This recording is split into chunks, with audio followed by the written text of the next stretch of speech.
Shit. Hello. Hello. Hai, selamat datang di channel Momozi Movie. Di video ini, Momo akan melanjutkan alur cerita film Scream yang kedua yang dirilis tahun 1997. Film ini masih menceritakan sebuah teror mencekam dari pembunuh berantai yang dalam aksinya pembunuh itu menggunakan kostum dan topeng yang disebut Ghostface. Film ini merupakan kelanjutan dari Scream 1. Jadi Momo saranin buat nonton dulu film Scream yang ke-1 dan linknya ada di deskripsi ya. Seperti apa kisahnya? Gak usah lama-lama, yuk langsung ke alur ceritanya.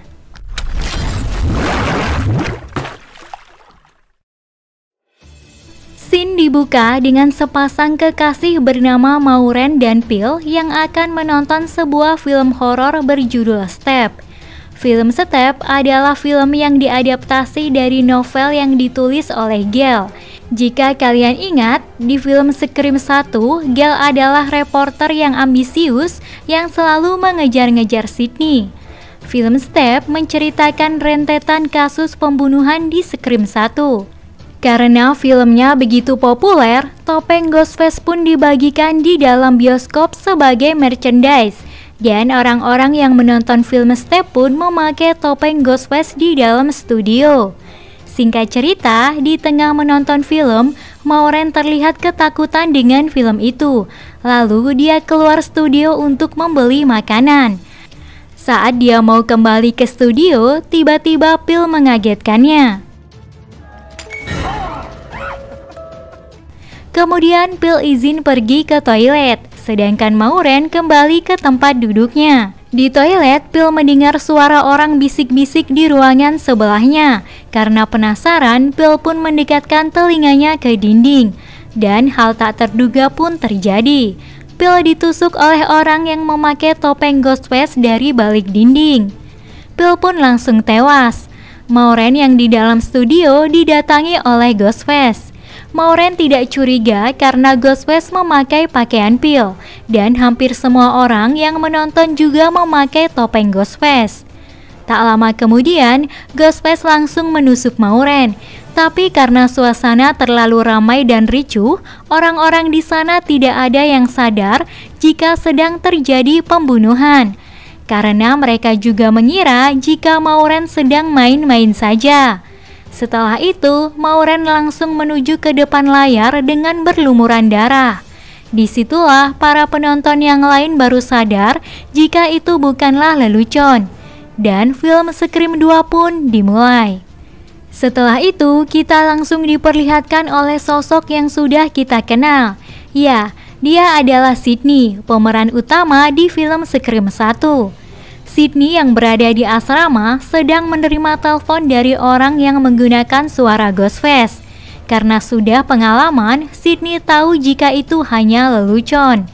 Jadi setelah kejadian pembunuhan yang melibatkan Sydney dan kawan-kawannya, Ghostface malah menjadi populer di kalangan anak muda dan terkadang dibuat bahan lelucon. Saat itu, Sydney berada satu kamar dengan Haley, teman barunya di asrama. Lalu Haley mengingatkan Sydney untuk ikut ke sebuah pesta di malam harinya. Tapi Sydney menolak karena Sydney menjadi orang yang sangat waspada dan hati-hati setelah kejadian Ghostface yang dulu.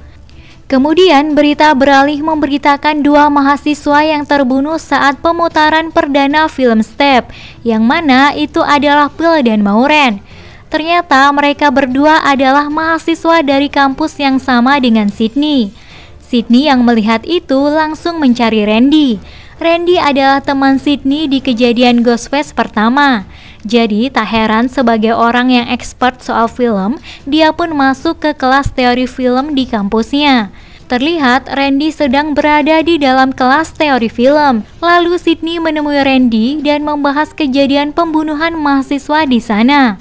Sydney merasa ada yang janggal karena pembunuhan itu terjadi di bioskop yang menayangkan film tentang mereka. Tapi Randy menyangkalnya karena dia menganggap di tempat pemutaran film itu adalah tempat yang paling strategis untuk melakukan aksi kejahatan karena orang-orang di sana memakai topeng Ghostface saat pemutaran film.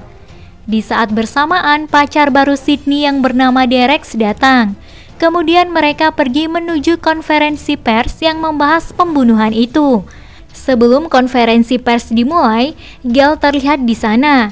Gale yang sudah menjadi reporter terkenal semakin ambisius dengan karirnya, dan dia menganggap pembunuhan yang terjadi saat pemutaran filmnya akan membuat filmnya jadi lebih terkenal.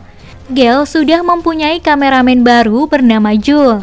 Gale menjadi sangat terkenal di antara para wartawan karena dia pernah menjadi saksi hidup pembunuhan Ghostface. Sydney dan yang lain melihat konferensi pers tersebut. Dia juga melihat Gale. Meskipun Sydney dan Gale pernah sama-sama berjuang lari dari teror Ghostface, tapi Sydney masih tidak suka dengan Gale karena tingkahnya yang menyebalkan. Kemudian Sydney bertemu dengan Dewey. Dewey adalah kakak dari Tatum yang dulunya dia adalah seorang polisi. Tapi sekarang dia sudah vakum dari kepolisian karena cedera yang dideritanya. Sydney bertanya kenapa Dewey ada di sini. Dewey mengatakan jika dia khawatir dengan Sydney karena kejadian pembunuhan yang melibatkan mahasiswa di kampus Sydney. Dewey begitu peduli dengan Sydney karena Sydney pernah berteman baik dengan adiknya yaitu Tatum, dan Sydney sudah dianggap adik sendiri oleh Dewey. Setelah Dewey pergi, Sydney lalu ditemui oleh Gale bersama Cotton. Seperti biasa, Gale ingin mewawancarai Sydney dengan tujuan agar karirnya lebih melonjak. Tapi baru saja Gale mewawancarai Sydney, Sydney langsung menampar Gale, lalu pergi.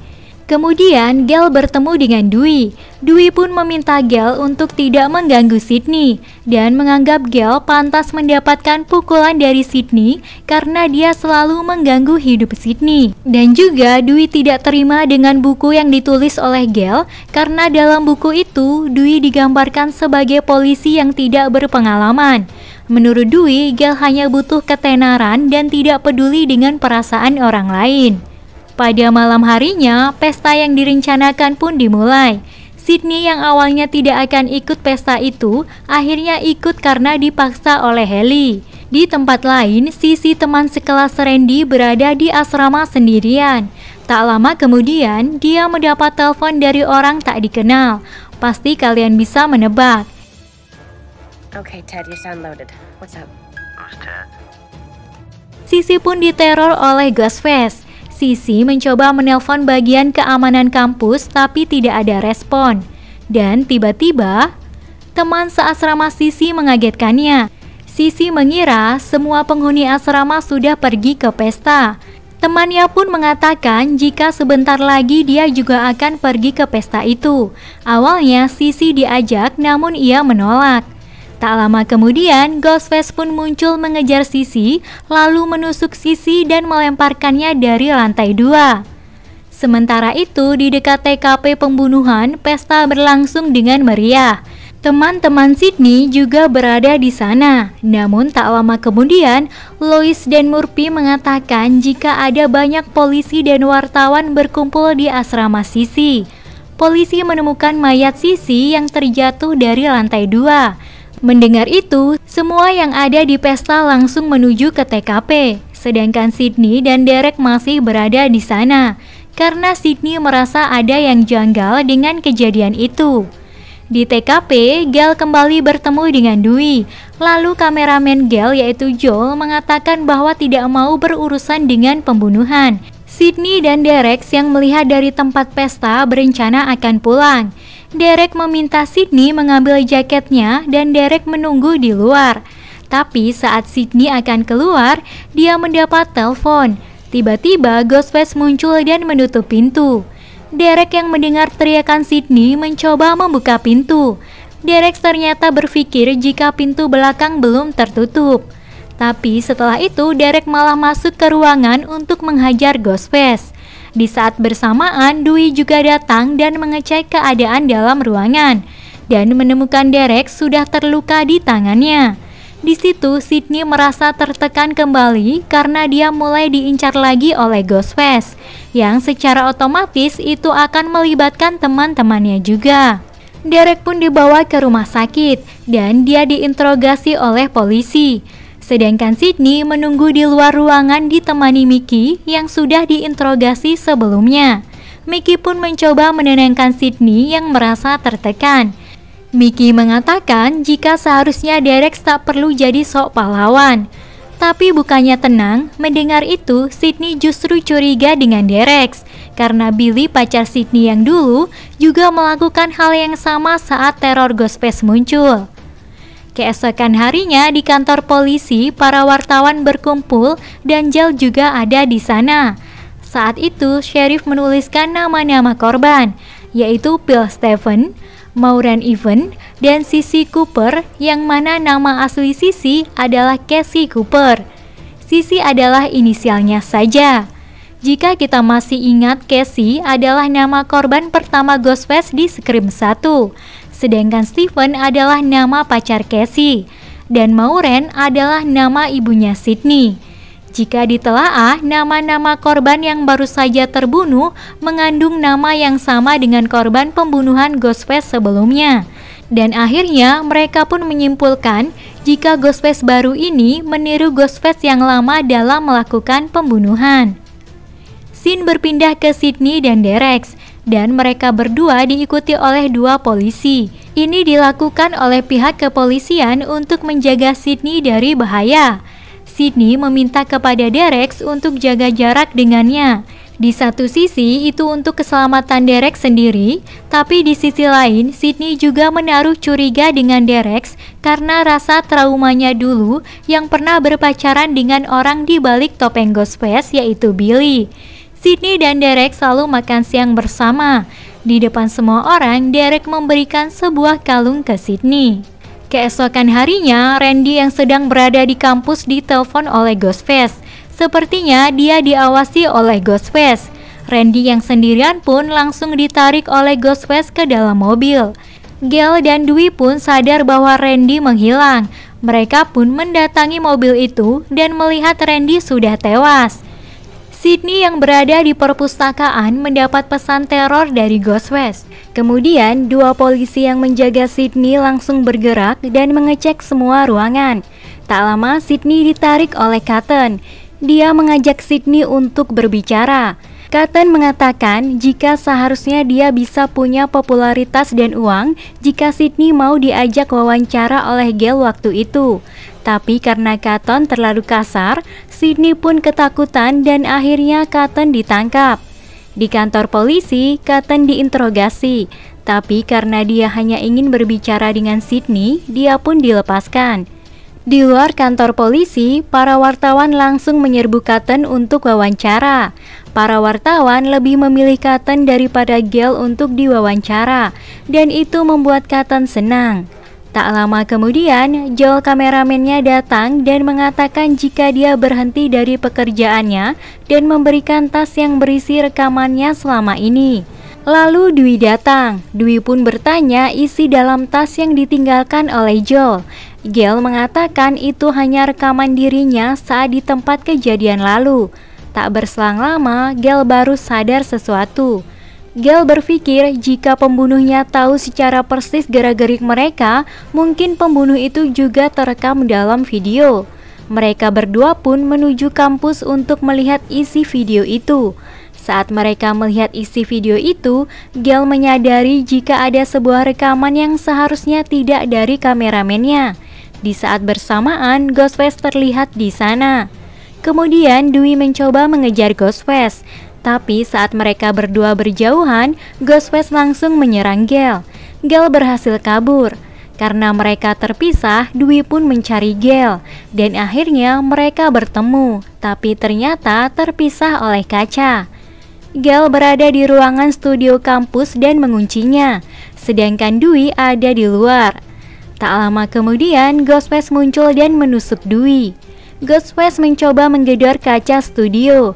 Gale yang ketakutan pun menutup matanya, tapi setelah membuka mata, Ghostface sudah menghilang. Di tempat lain, Sydney akan diantar ke tempat aman bersama Haley dan 2 polisi penjaganya. Terlihat di sana juga ada Derek. Setelah Sydney pergi, teman-teman Derek mengajaknya untuk berpesta. Derek dibawa teman-temannya ke tempat teater dan mengikatnya di sana. Sementara itu, Sydney yang berada di mobil polisi harus berhenti karena lampu merah.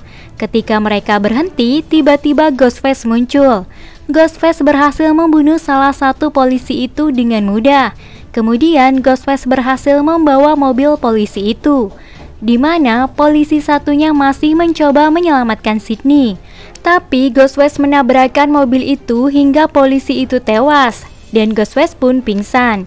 Di saat Ghostface pingsan, Sydney dan Haley berhasil keluar dari mobil.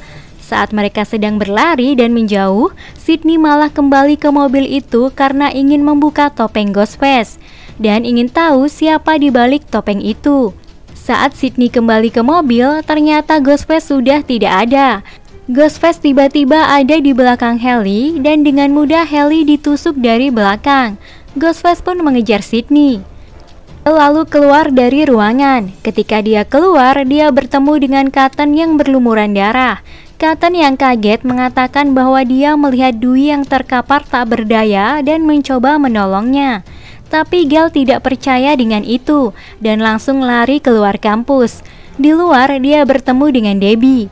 Kemudian Gale langsung menelpon polisi dan mengatakan jika Cotton adalah pembunuhnya. Tujuan Cotton ada di sana yaitu karena kepopuleran. Maka dari itu, dia selalu ikut nimbrung dalam kasus itu agar dia semakin dikenal. Dan yang membuat bingung kenapa Debbie ada di sana. Apakah karena ketenaran juga? Nanti akan terjawab. Scene berpindah lagi ke Sydney yang masuk ke ruangan teater. Saat dia dikejar Ghostface, di dalam dia bertemu dengan Derek yang ternyata masih terikat di ruangan teater. Ternyata Derek dikerjai oleh teman-temannya agar terikat di sana semalaman. Sydney mengatakan pada Derek jika Haley terbunuh dan pembunuhnya mengejarnya sampai di sana sembari melepaskan ikatan Derek. Tak lama kemudian, Ghostface muncul di sana, lalu membuka topengnya di depan Sydney. Dan ternyata di balik topeng itu adalah Mickey, teman Sydney dan Derek. Mickey pun mencoba menghasut Sydney. Dia mengatakan dia tidak mungkin melakukan pembunuhan sendirian dan Mickey mencoba meyakinkan Sydney jika Derek ikut terlibat. Namun karena trauma dengan pacarnya dulu, Sydney pun sedikit percaya dengan perkataan Mickey. Derek yang dituduh pun menyangkalnya dan mengatakan bahwa itu semua bohong. Derek menyuruh Sydney untuk melepaskan ikatannya agar bisa mengejar Mickey. Namun Sydney merasa ragu. Di saat itulah Mickey langsung menembak Derek dan Derek pun tewas. Lalu Mickey pun bercerita tentang semua rencananya. Namun saat Mickey lengah, Sydney memukulkan kalungnya ke mata Mickey. Namun Mickey berhasil mengancam Sydney kembali. Mickey mengatakan ia mempunyai partner. Tiba-tiba Gale datang dengan diancam oleh Debbie. Di situ Sydney mengenali Debbie. Ternyata Debbie adalah nama palsu dan nama sebenarnya adalah Nyonya Louise. Ya, dia adalah ibu dari Billy, pacar Sydney yang dulu. Mendengar itu, Gale sontak kaget dan mereka pun akhirnya menjelaskan alasan mereka membunuh. Mickey adalah seorang pembunuh yang butuh uang untuk biaya kuliahnya. Sedangkan Nyonya Louise memanfaatkan hal itu untuk balas dendam ke Sydney. Nyonya Louise menguliahkan Mickey agar bisa berteman dengan Sydney lalu membunuhnya. Tapi tak lama Nyonya Louise malah menembak Mickey agar barang bukti hilang. Saat Mickey sudah tertembak, dia masih sempat menembak Gale. Gale pun jatuh tersungkur di bawah panggung. Kemudian Sydney mengatakan ke Nyonya Louise jika dia gila seperti anaknya. Nyonya Louise mengatakan jika kau menyalahkan aku atas semua kegilaan ini, seharusnya kau menyalahkan ibumu.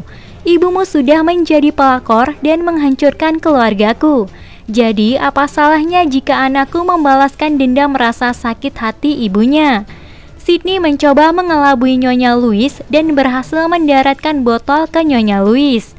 Saat Sydney mengira Nyonya Louise sudah terkapar, Nyonya Louise langsung menghampiri Sydney dan mereka pun baku hantam. Di saat Sydney sudah terdesak, terdengar tembakan peringatan. Ternyata itu adalah Cotton. Nyonya Louise langsung menyandera Sydney. Cotton meminta penjelasan apa yang terjadi di sini. Nyonya Louise pun mencoba menghasut Cotton untuk membunuh Sydney karena Sydney pernah menuduh Cotton sebagai pembunuh ibunya, sehingga Cotton ditangkap polisi. Tapi Sydney memberi kode ke Cotton bahwa jika dia akan diwawancara, dan dengan mudahnya Cotton menembak kepala Nyonya Louise, dan Nyonya Louise pun tewas. Tiba-tiba Gal muncul dari bawah. Ternyata dia masih hidup karena pelurunya tidak mengenai bagian vitalnya. Keesokan harinya, Gal yang sudah keluar dari dalam kampus langsung disuruh membawakan berita oleh Joel. Saat akan memulainya, polisi berteriak dan mengatakan masih ada yang hidup dari pembunuhan itu. Dan ternyata Dewey selamat dan masih hidup.